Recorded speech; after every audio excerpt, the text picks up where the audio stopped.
బ్రతుకు పోరాటంలో అందరం పరీక్షలు ఎదుర్కొంటానే ఉన్నాం. ఆ పరీక్షలు రకరకాలు.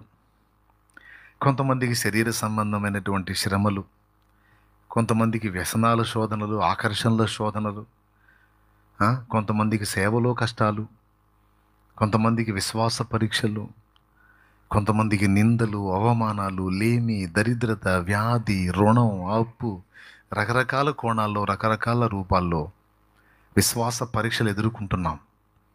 శోధనల జడివానలో తడుస్తానే ఉన్నాం. అయితే ఇవన్నీ ఎందుకు? పగబట్టే?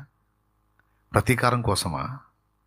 లేకపోతే మనకు ఉన్నత స్థితిలో ఉండాలనే ఆకాంక్షతోనా? ఉన్నత స్థితి మనకు ఉండాలి అనే ఆకాంక్షతోనా? ఏం ఉద్దేశించి దేవుడు మన జీవితాల్లోకి ఇవన్నీ అనుమతిస్తున్నాడు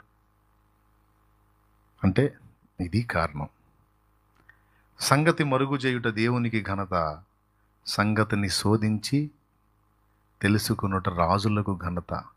అంటే మనందరిని ఏమని పిలిచాడో తెలుసా? రాజవంశములో యాజకత్వము